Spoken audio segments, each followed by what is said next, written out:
Why, hello everybody. Welcome back to the Prepper Post News, courtesy of Freedom Prepper. I'm Perrin Lovett, and this is Monday, January 25th, 2021. And today, we're going to be talking about several things that affect our new and glorious nation. But first, I'd like to say hello to everybody watching at YouTube and everybody who watches at Freedom Prepper and the Freedom Prepper community, and especially all of you good folks listening to the podcast at a variety of podcast places like Anchor. And please do, if you're not already signed up, come on over to freedompreppercommunity.com and join us in all things Prepper Media. It's growing, not only in terms of membership, but also in functionality. And we just keep coming up with bigger and better plans that are slowly getting implemented. Much like the agendas of the people in power in Washington, D.C. We play these games every 2, 4, 6 years, and things just keep rolling along. For instance, Donald Trump recently became the only president in history to be impeached twice. And the Senate has set his trial for sometime, I think it's February 8th, just a few weeks away in February, the trial of a president who is not a president anymore. Very interesting stuff. The fact is, they being the Democrats and the Republicans, are tired of Trump and they don't ever want him coming back. So the plan is to convict him and therefore bar him from ever seeking higher office again. Not that I think he may be talking about a new party, but I think he is done. But they're just getting started in the House with another impeachment. And not of Trump, of a current president, which would be Joseph R. Biden, who is the president of the United States. You may not know this, but Kamala Harris is the vice president of the United States. No word on impeachment charges against her, but Representative Margie Green of Georgia, I think Georgia's 14th district, brand new member of Congress, has dropped or has announced that she's going to drop articles of impeachment against Joe Biden and seek his removal. And I checked. This announcement came out Thursday. I think it was Thursday night. I learned about it, and I saw it on the Freedom Prepper community. And I went and verified it. I've got some quotes from her. I've got a link to her house.gov website. I checked the hopper, and I've not seen the actual articles themselves put into motion. I'll look for that this week if it's not already out today. But here's what she has to say. This is a member of Congress in an official statement on a government website. YouTube. This is like science. It's political science. President Joe Biden, like your little banner, President Joe Biden is unfit to hold the office of presidency. His pattern of abuse as his pattern of abuse of power as President Obama's vice president is lengthy and disturbing. Biden has demonstrated that he will do whatever it takes to bail out his son, Hunter, and line his family's pockets with cash from corrupt foreign energy companies like Burisma. President Biden is even on tape admitting to a quid pro quo with the Ukrainian government, threatening to withhold $1 billion in foreign aid if they did not do his bidding. President Biden, residing in the White House, is a threat to national security, and he must be immediately impeached. The case against President Joe Biden is vast and detailed. At freedomprepper.com, I've got the vast details.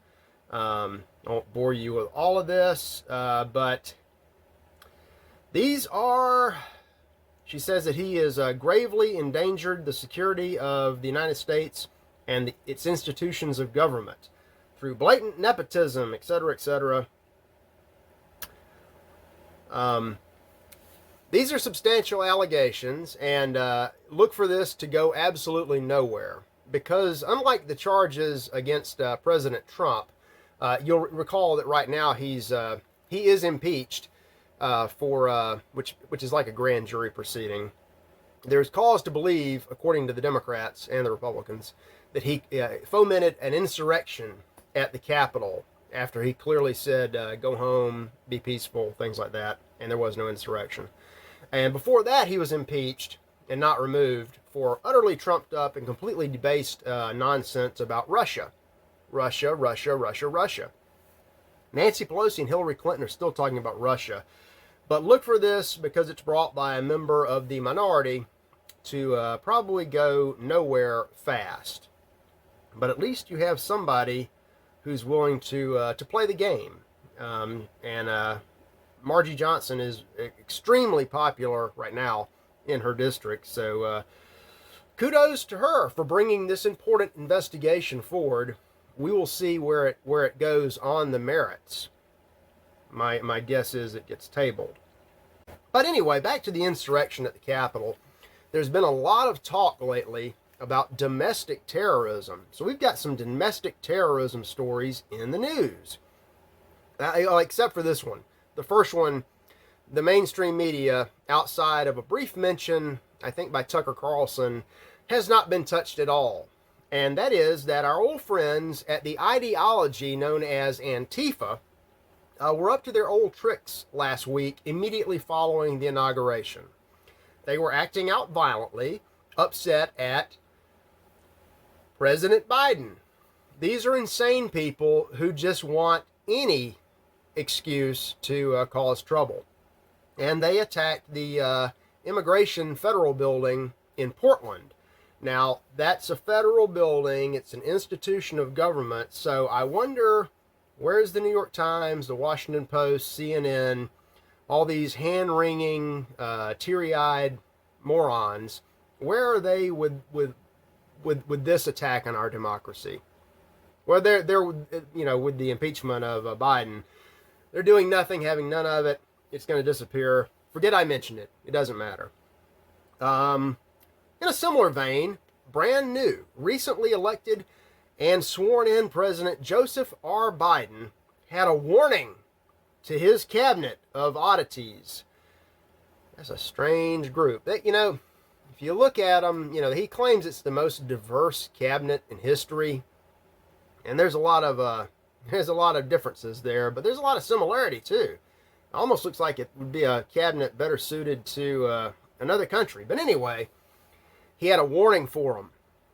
He said, "I'm not joking when I say this. If you ever work with me and I hear you treat another colleague with disrespect, talk down to someone, I will fire you on the spot. No ifs, ands, or buts." The man wants respect. This is the same guy that called half the country a bunch of thugs, racist, Nazis, and terrorists. So make of that what you will.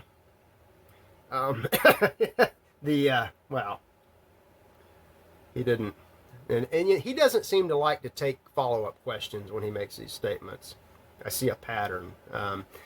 Anyway, Paul Craig Roberts has some warnings from a variety of sources about the war of projection on terrorism, fake terrorism that doesn't exist, is now going to be subject to a new Patriot Act and repercussions for the other half, for our half.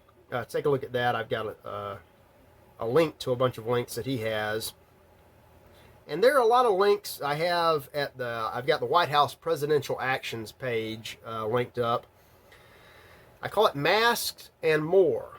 Mr. Biden, President Biden, the bane of corn pop, wasted no time in issuing just a slew of executive orders Thursday and Friday, and he's probably issued more today. I've got a list of them. You can take a look at them.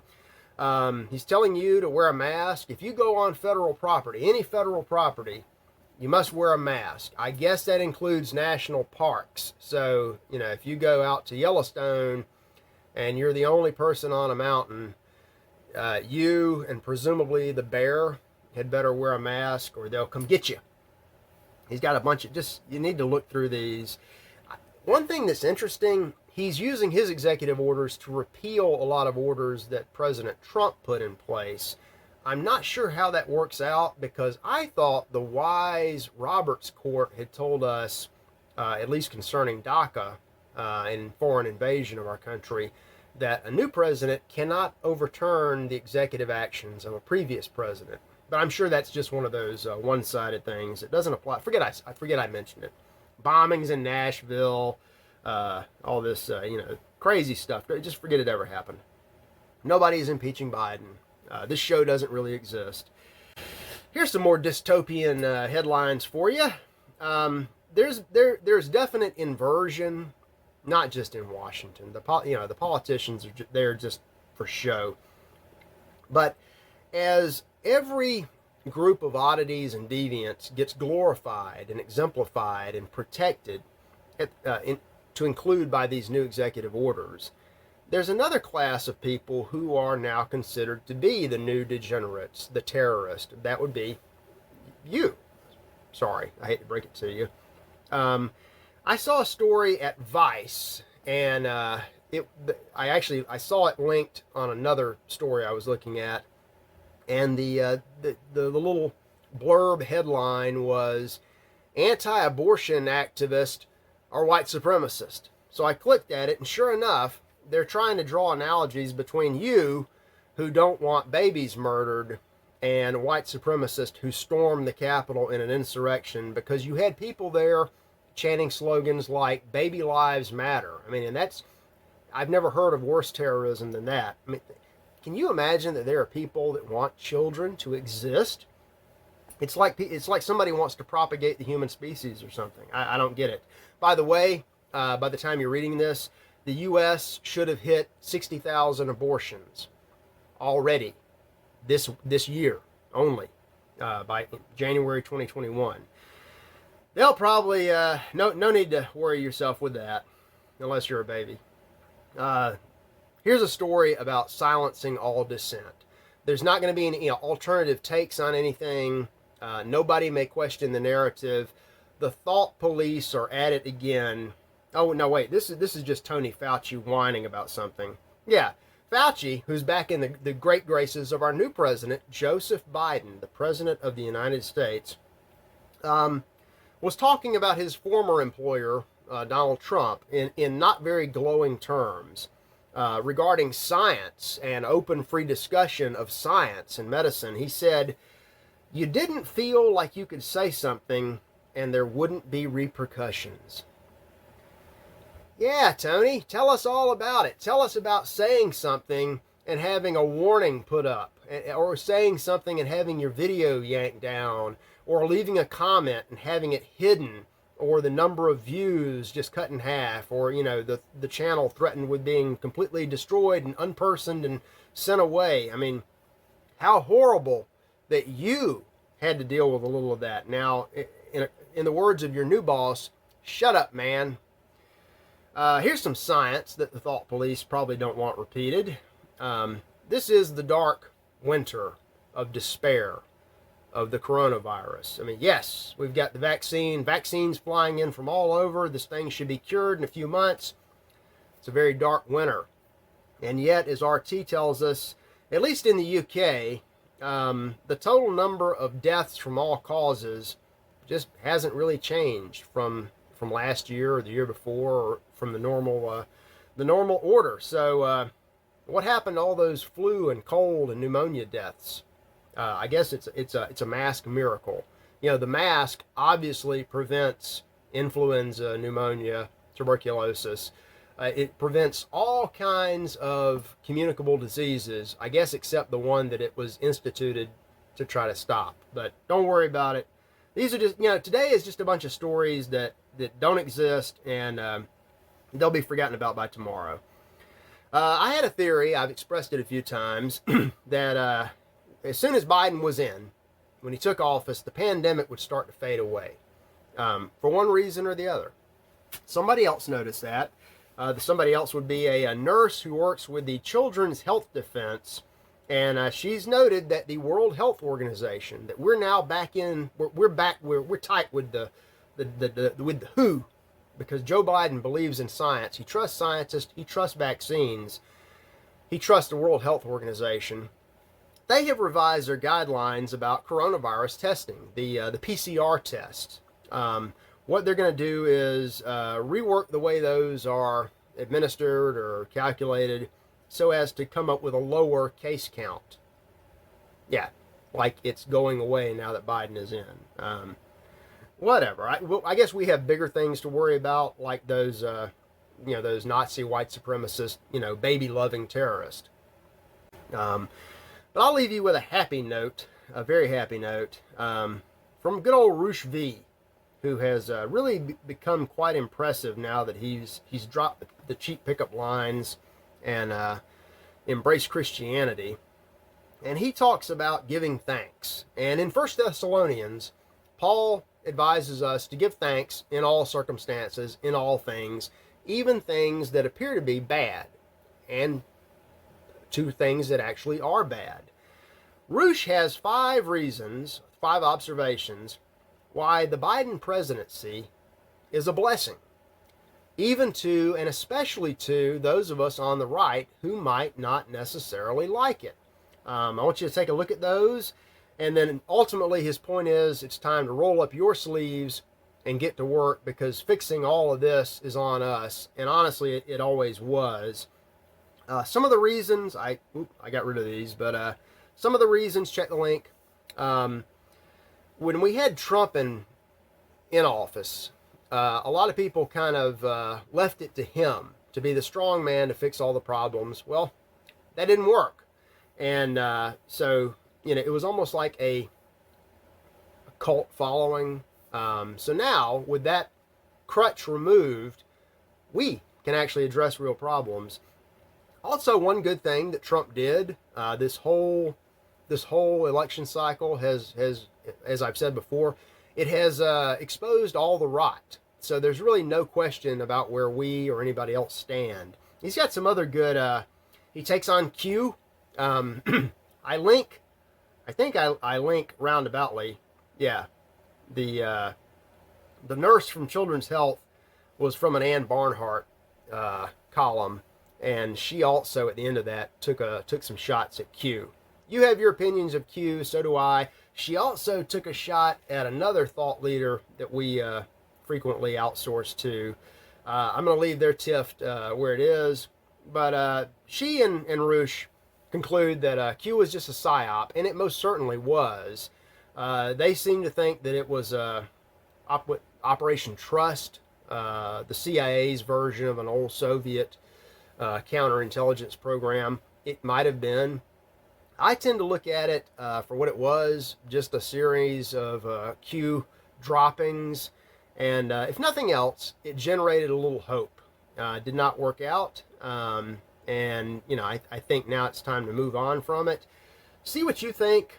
Roosh did a really good job with this, so it gives a lot of reason for optimism this year and every year after, moving forward with our lives. Controlling the things we can control and not worrying about the things we can't. So with that, I will leave you until tomorrow. See you back then. Hope you have a great week, and let's see if there's anything else.